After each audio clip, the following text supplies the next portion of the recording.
الناس وكفى وسلام على عباده الذين اصطفى أما بعد أعوذ بالله من الشيطان الرجيم بسم الله الرحمن الرحيم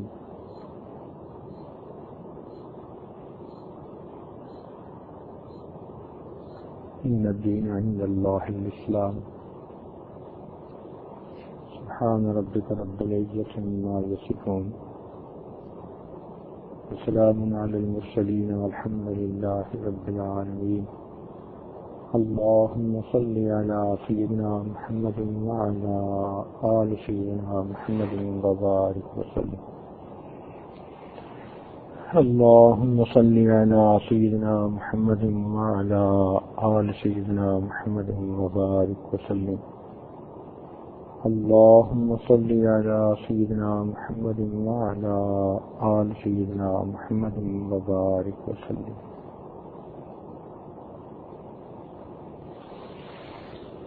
ان الدین عند اللہ الاسلام، اللہ تعالیٰ کے نزدیک دین اسلام ہے۔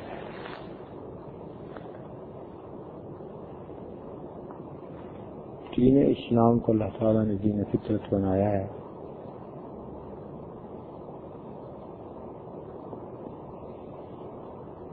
اس پر چلنا انسان کے لیے آسان ہے۔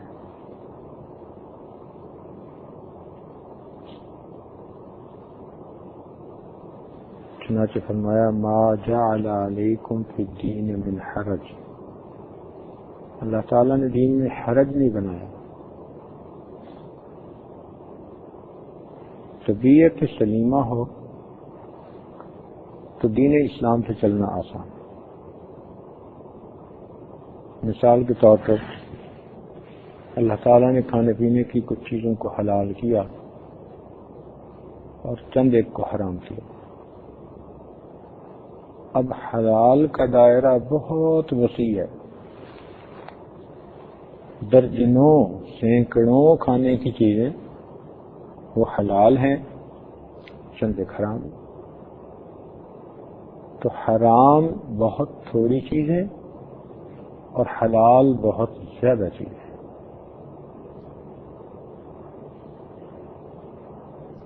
دیکھیں اللہ تعالیٰ نے پھل کتنے قسم کے بنائے،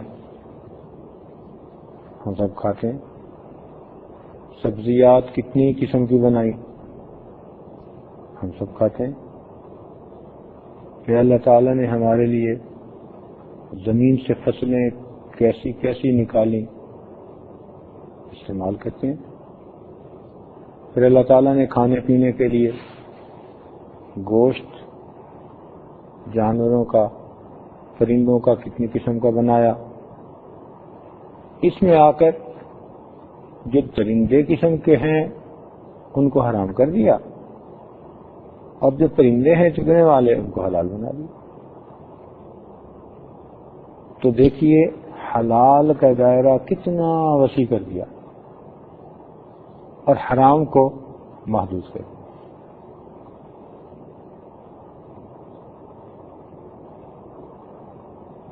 پینے کی چیزوں میں اگر آپ مشروبات دیکھیں، سبحان اللہ، ایک سے بڑھ کر ایک،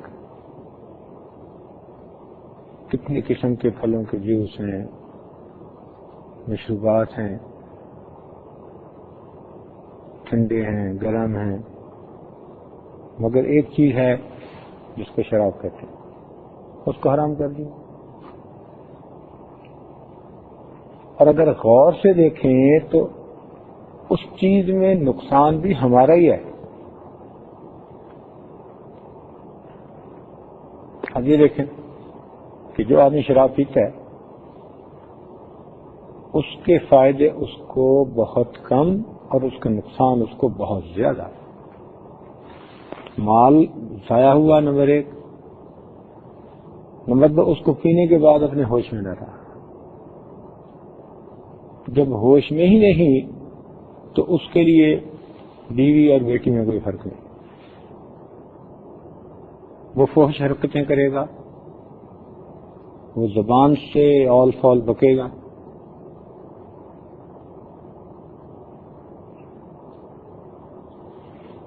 آپ نے غور کیا کہ یہاں پر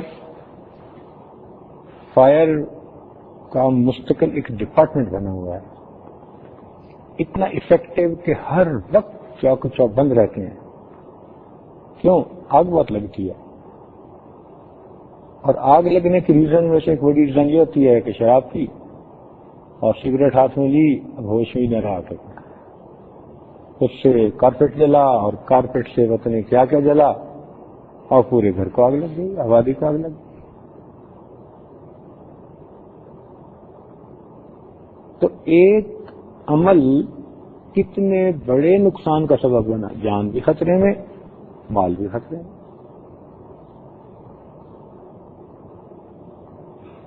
اور اصل چیز ہے شرم اور حیا.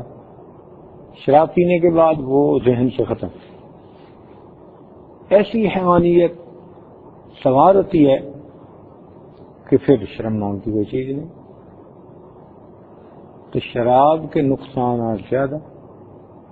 چنانچہ کتنے لوگ تھے جو اپنی دولت اسی نشے میں ہی گوا بیٹھے. پھر ایسا آدمی آج تھوڑی پی رہا ہے، کل زیادہ پینے کو دل کرتا ہے. پہلے میں نوش بنتا ہے، پھر بلا نوش بنتا ہے، اور جب بلا نوش بنتا ہے اس کی صحت کے اوپر اس کا اثر پڑتا ہے. کہ جو ایکسیڈنٹس ہوتے ہیں ان میں سے کتنے زیادہ اس لیے ہوتے ہیں کہ پی ہوئی ہوتی ہے، ہوش میں نہیں ہوتے. تو حکومت کو قانون بنانا پڑتا ہے کہ جی پی کے ڈرائیونگ مت کریں. تو عمل ایک، لیکن اس عمل کے انفرادی نقصان بھی ہیں، اجتماعی نقصانات بھی ہیں. اس وجہ سے اس مشروب کو منع کر دیا اور بتا بھی دیا گیا فیہما اسم کبیر ومنافع للناس، اس میں بہت زیادہ نقصانات ہیں، تھوڑے سے فائدے بھی ہیں. اب دیکھیں 1400 سال پہلے یہ بات کی گئی کہ اس میں تھوڑے فائدے ہیں اور زیادہ نقصانات ہیں. اس وقت کے جب اس کا ایک ہی استعمال تھا، شراب کا کیا پینے کے لیے استعمال ہوتی تھی. دور جاہلیت میں بھی لوگ اسے پیتے تھے. پھر جب اسلام آیا تو ایک وقت تک پیتے رہے جب تک کہ شراب کی حرمت کا حکم نازل نہیں ہوا. جب نازل ہوا تو پینی چھوڑ دی، مگر جب پینی چھوڑی تو اس وقت ان کے سامنے اس کا نقصان ایک ہی تھا کہ جی پینے والے کو نشہ ہوتا ہے اور نشے میں اس کی حیا جاتی رہتی ہے، یہ نقصان دہ چیز ہے. اس کے علاوہ اس کا فائدہ کوئی نہیں تھا. آج دیکھیے سائنسی دور میں اس کے کتنے فائدے سامنے کھل گئے. مثلاً میڈیکل لائن میں آپ دیکھیں تو الکوہل کو استعمال دوائیوں کے طور پر کیا جاتا ہے. ہومیوپیتھی کی تو پوری کی پوری لائن ہی الکوہل کے ساتھ چلتی ہے. وہ اتنی تھوڑی ہوتی ہے کہ نشہ نہیں دے سکتی.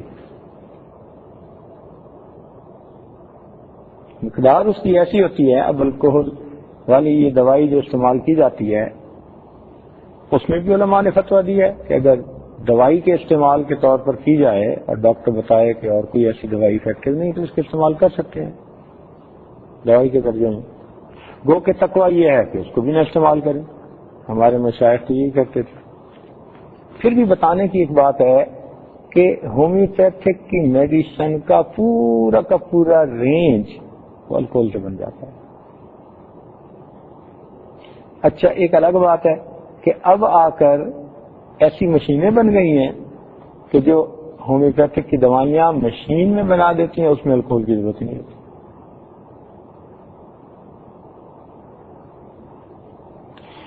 جراثیم اور بیکٹیریا کو مارنے کے لیے یہ استعمال کی جاتی ہے. اس کا استعمال اس سینیٹیشن کے اعتبار سے کتنا زیادہ بڑھ گیا. اچھا یہ جو پلاسٹک بنتی ہے یہ بنتی ہے ایتھنول سے. ایتھنول ایک مدر چیز ہے فارمولا کے اعتبار سے. اس ایتھنول سے اس وقت کوئی 110 پروڈکٹ بنائے جا رہے ہیں. اسی ایتھنول کو ڈائلیوٹ کر کے پیئیں تو شراب ہے. جب چینی بناتے ہیں تو چینی سے راب نکلتی ہے جس کو مولیسس کہتے ہیں. اس مولیسس سے ایتھنول بنتا ہے. اس ایتھنول سے پھر فائبر بنتا ہے. تو جتنے ٹیٹران اور یہ کیرالین اور یہ جتنے کپڑوں کے دھاگے ہیں یہ سب فائبر اسی سے نکلتا ہے. وہ درمیان میں آتا ہے.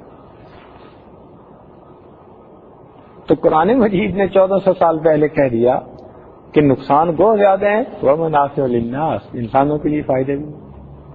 اس وقت اس کے فائدے کوئی بندہ یہ سوچ بھی نہیں سکتا تھا. آج پتہ چل رہا ہے کہ جی اس سے یہ اب ہم جو کیٹی پہنے بیٹھے ہیں اس میں جو 80%، 85، 15 اب یہ کیا ہے؟ کچھ اس میں کاٹن ہے اور باقی اس میں سنتھیٹک فائبر ہے. وہ جو سنتھیٹک فائبر ہے وہ وہاں سے نکلتا ہے.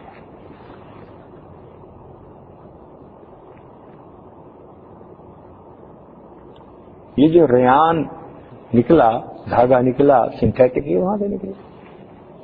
اچھا خوشبوئیں جتنی بھی ہیں یہ سب وہاں سے نکلتی ہیں ایتھنول سے. طرح طرح کی خوشبوئیں وہاں سے بن رہی ہیں. پلاسٹکس جتنی بھی ہیں یہ سب وہاں ایتھنول سے نکل رہی ہے. اب دیکھو پلاسٹک کا آج انسان کی زندگی میں استعمال کتنا زیادہ ہے. یہ شاپر بیگ اور یہ فلاں بیگ اور ہر گھر میں روز استعمال ہو رہے ہیں. ہر چیز میں پلاسٹک بیگ استعمال، پلاسٹک کا استعمال بڑھتا جا رہا ہے. تو 110 پروڈکٹ اس وقت ایتھنول سے بنائے جا رہے ہیں. تو نقصان ہے مگر وَمَنَافِعُ لِلنَّاسِ. 1400 سال پہلے ذرا آپ اس ماحول کو ذہن میں لا کر سوچیں کہ اس ماحول میں کوئی بندہ سوچ سکتا تھا، کوئی سوچ سکتا تھا کہ بھائی اس کے یہ فائدے بھی ہوں گے؟ نہیں سوچ سکتا تھا. ذہن میں آ ہی نہیں سکتی تھی یہ چیزیں.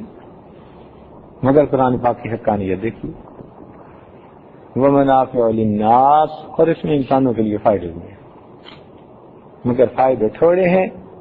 اس کے جو نقصان ہیں وہ بہت زیادہ ہیں. چونکہ نقصان حیا کو ختم کر دیتے ہیں اور حیا کے ختم ہونے سے پورے دیش اسلام کی بنیادیں ہل جاتی ہیں. پروردگار نے منع فرمایا.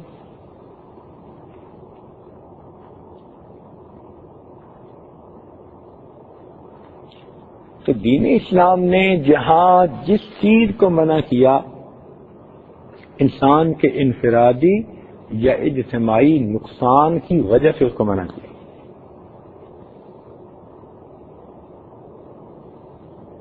فائدہ بھی ہمارا اپنا،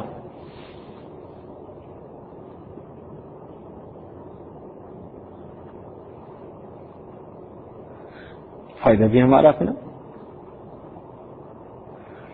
تو اس سے معلوم ہوتا ہے کہ دین اسلام ایک دین فطرت ہے. اس پر عمل کرنا فطرت سلیمہ کے لیے بہت آسان ہے. مثال کے طور پہ دین اسلام کی تعلیم میں سچ بولنا. اب سچ کی زندگی گزارنا آسان، جھوٹ کی زندگی گزارنا مشکل کام. فریب، دھوکہ دہی، جھوٹ، خیانت، یہ زندگی انسان کو پریشان کر دیتی ہے.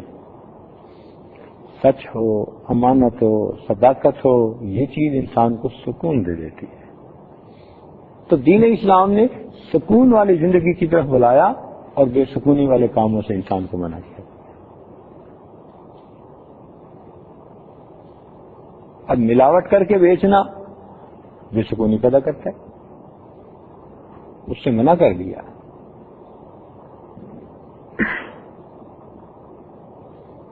تو اگر دین اسلام کے احکام پر اگر آپ غور کریں تو ہر حکم میں فائدہ ہمارا اپنا ہے.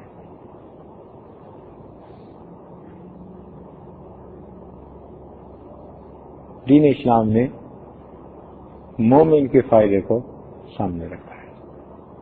حکمتیں ہیں اللہ تعالیٰ کی باتوں میں. انسان ٹکرے مارتے رہیں گے وہ ان فائدے مند اصولوں تک نہیں پہنچ سکیں گے جو اسلام نے پہلے ہی بتا دیے.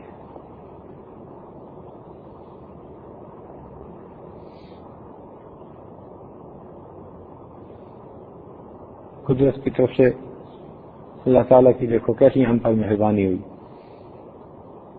کہ ہمیں پروردگار عالم نے بہترین زندگی گزارنے کا طریقہ خود بتا دیا.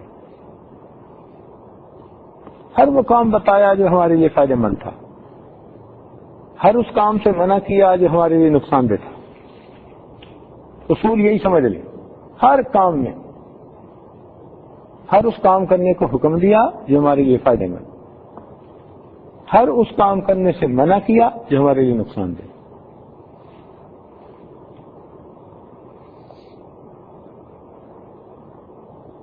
اگر ہم دینی زندگی گزاریں، کتنی ایسی بیماریاں ہیں کہ جن سے ہم خود بخود بچے رہیں گے.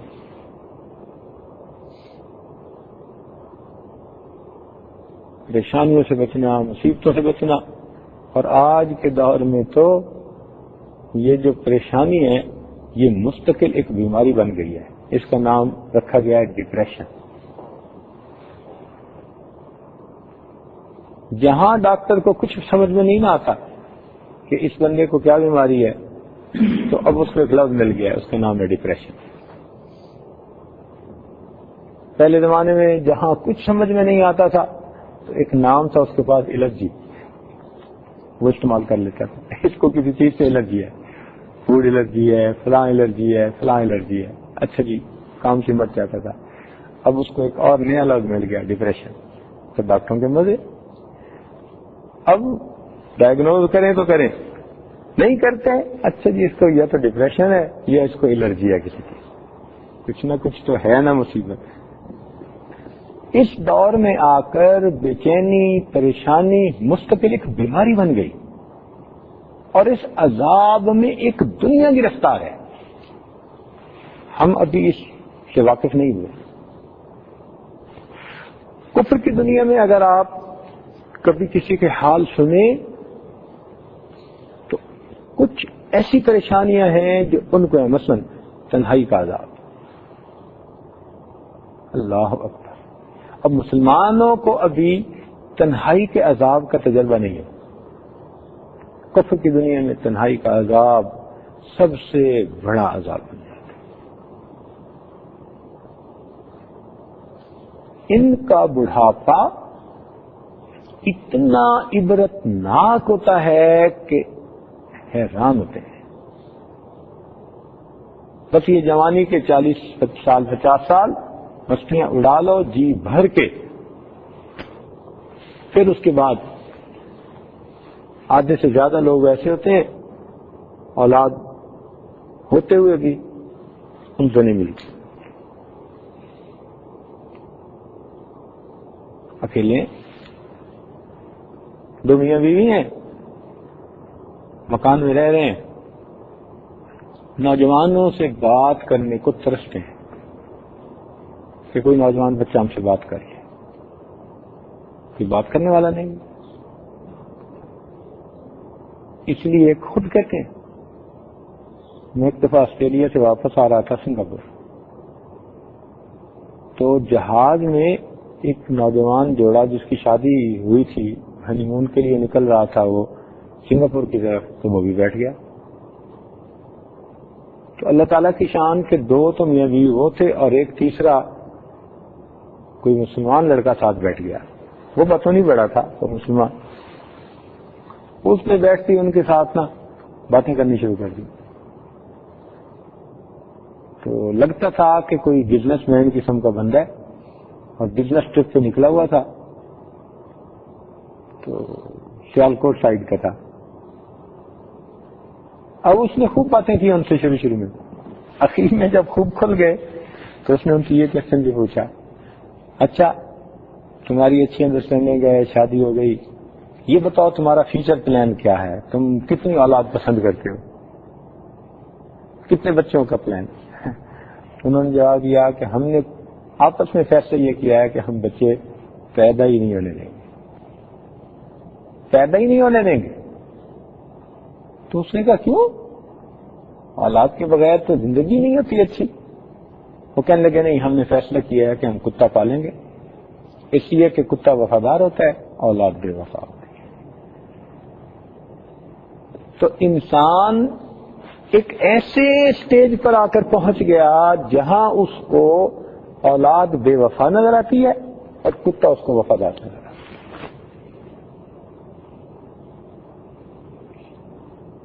اب جو آدمی فقط کتا پال کے زندگی گزار رہا ہے اس کی زندگی میں کیا سکون ہے؟ وفا کا متلاشی ہے بیچارہ، اس کو انسانوں میں وفا ملی نہیں، اب یہ جانوروں میں وفا ڈھونڈتا پھر رہا۔ اس کی زندگی کتنی حسرت والی زندگی۔ اس لیے کتوں کے نام اپنی جائیدادیں کر دیتے، وصیتیں کر جاتے ہیں، ان کی دیکھ بھال اپنے بچوں سے بڑھ کر کرتے ہیں۔ تو مقصد بتانے کا کیا تھا کہ پریشانی کی ایسی نوعیت، اچھا جب بوڑھے ہو جاتے ہیں اور ایک رہ گیا، مثلاً خامد فوت ہو گیا، بیوی رہ گئی، یا بیوی فوت ہو گئی، خامد رہ گیا، اس کے لیے زندگی گزارنا اس سے بھی زیادہ مصیبت ہے۔ اب وہ اکیلا گھر میں رہ نہیں سکتا، چلو پینشن کے پیسے پہ وہ کرایہ بھی دے رہا ہے، وہ بل بھی دے رہا ہے، وہ سارا کچھ کر رہا ہے، مگر اکیلا ہے نا۔ وہ جو تنہائی کا عذاب اس کو ملتا ہے نا، اس اذیت کو وہی جانتا ہے، اور کوئی نہیں جانتا اس اذیت کو، کہ اس کو کتنی تکلیف مل رہی ہوتی ہے۔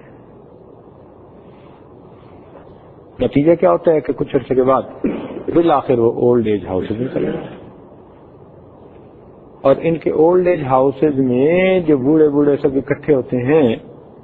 ہمارا ایک نوجوان لڑکا تھا، اس نے کہیں وہ ڈیوٹی کر لی، اولڈ ایج ہاؤس میں نوکری لگ گئی، وہ 3-4 دن نوکری پر گیا، ایسا اس پر خوف سوار ہوا کہ اس نے کئی دن روٹی نہ کھائی، سویا سویا اٹھ جاتا، جاگ جاتا، کہتا مجھے بوڑھا نظر آ رہا ہے۔ اس لیے کہ اس بلڈنگ میں جتنے بھی تھے سب بوڑھے، ان میں سے کئی ہینڈی کیپ، کسی کا ہاتھ ہل رہا ہے تو کسی کا سر ہل رہا ہے، تو کسی کے منہ میں دانت نہیں تو کسی کے پیٹ میں آنت نہیں، سارے نمونے اس طرح کے۔ اب جب ایسے کثیر لوگوں کو دیکھا اس نے، نوجوان نے، تو وہ اس کو برداشت نہ کر سکا۔